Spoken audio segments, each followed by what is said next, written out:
Hi everyone, I'm Ocean. I make writing vlogs. I talk about my life in London, and today we are going to talk about books. This year I wanted to read 30 books. I managed to read 40. I'm quite glad about that.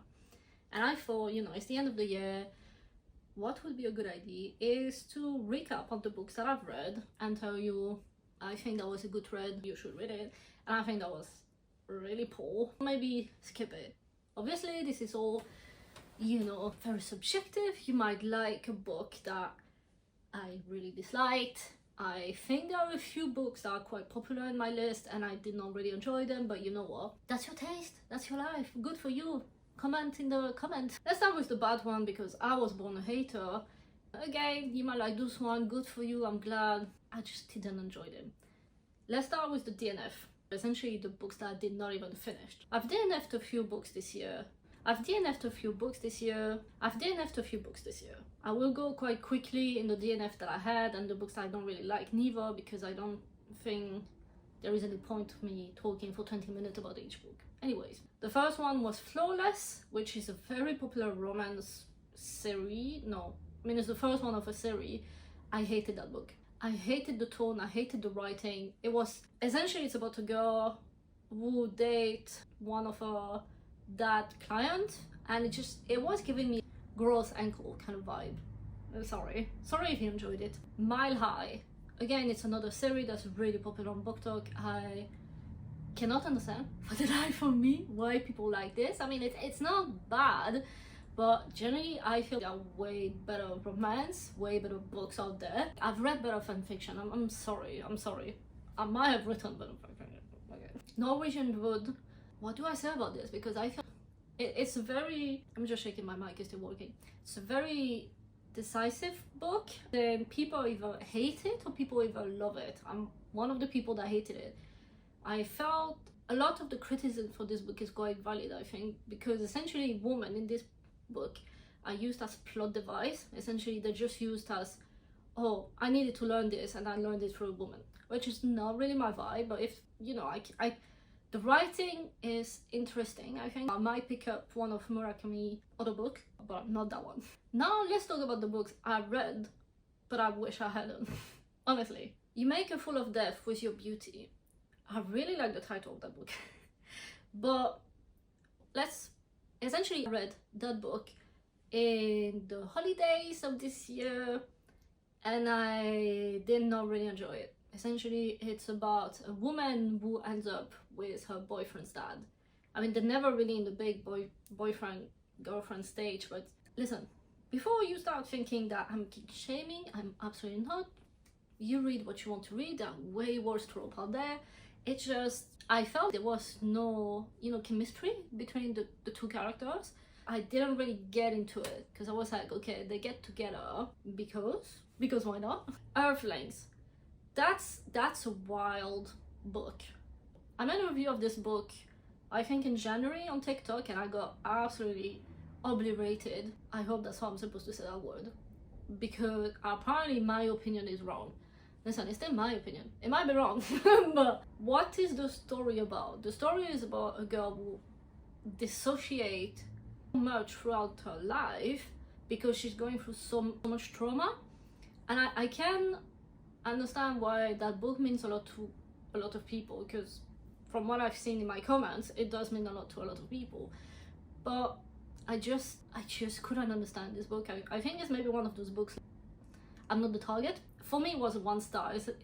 For me, I could not stop reading it because it was like a car crush. I knew I was not enjoying any page of it, but I couldn't stop myself. So I don't know what to tell you. Iron Flame. Big popular book, but big decisive book as well. I thought Fourth Wing was interesting. When I read Fourth Wing, I didn't know that the plot was very similar to another book. I want to, preface by that. But back to Fourth Wing, I thought when I was reading it, that it brought me back to my 15 years old. Divergent, Hunger Games kind of vibe. And I was like, yeah, it's not high literature, but I'm enjoying it, and sometimes that's all that you care about. I don't know what happened for Iron Flame, especially I don't know what happened to the editors. I don't know if there was any editors on that book. Listen, I'm not, a New York Times published author, maybe one day, make it happen. But there were many typos in that book, and I'm not even, English is not my first language, you can hear it. Even though I was reading and I was like, wait, that sounds funny, even to me. When I looked online, you know, on TikTok and on YouTube, the reviews, a lot of people had typos, they had printing issues, which, you know, can happen here and there, because at the end of the day, photocopy is the machine, right? Here and there, the ink is gonna, I don't know how we say it in English, but it happened to a lot of people. Anyways, I felt Iron Flame essentially was just pushed out as quick as possible to, you know, get basically wave of, what was the fourth wing. But now, my dear, let's talk about positive things. Let's talk about the books that I would really recommend you to read. Let's start with a romance book. If you want to be distracted and have a good time, the Done and Dusted series, the first one especially, I think is good. It's nothing deep, don't get me wrong, it's not eye literature, I can't talk, it's not eye literature, but it's essentially a Hallmark movie. It's nice to read. Honestly, there is no other way to say it. It's about a girl who head back home and she falls in love in her hometown, but it's just very wholesome. I was reading it, I think I read it in like a day, which is quite rare for me, and I was just feeling good, you know. I was like, oh, that's cute, that's nice. Now on a total different note, let's talk about The Handmaid's Tale. Do I need to introduce this book? It's a dystopia, I think that's the word, about the future of women. I think this book is important to read, especially with what happened in 2024 with the war laws, I'm not gonna say the word, in America, because The Handmaid's Tale is essentially what could happen to America in 20 years on steroids.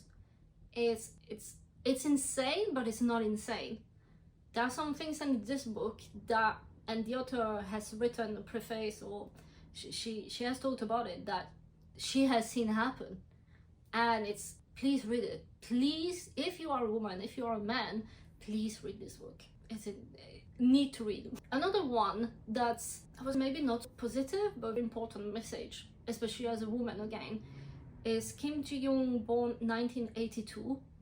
It's about, well, it's about the fake life, but actually not fake, really. It's amalgamation, the author, I think, is amalgamation of the life of women that she's known, feelings that those women have talked about. Essentially, it's the life of a young woman in South Korea. It's an absolutely great depiction of the sacrifices that women have to make in life, and those sacrifices are just required. Please read it. The tone, the writing, excellent. Ripe by Sarah Rose Etta. I didn't initially like that book that much because I thought it was given theater kid. Essentially, it's about a woman, Cassie, actually, but it's about the corporate hellhole.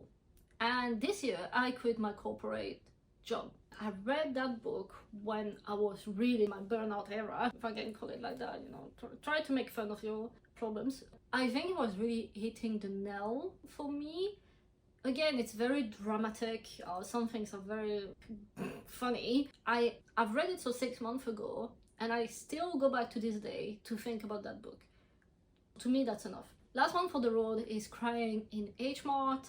It's an autobiography. Michelle essentially retell life about, and the relationship especially with her mom. She talks about being the only Asian kid, her relationship with her mom, how much she knew her mom loved her but never talked about it, because again, you know, I'm not Asian, I'm not, you know, gonna say things I personally have not experienced, but essentially in her book she retells how her mom never really said that she loved her, but any time of the day she would make food or things like that. And I think it's a great depiction of how different culture show love. So yeah, I've tried to keep this short. Hopefully you'll enjoy a couple of these books. If you've read any of the book, let me know what you think, because I'm pretty sure there are some books that some of you might have enjoyed and I didn't.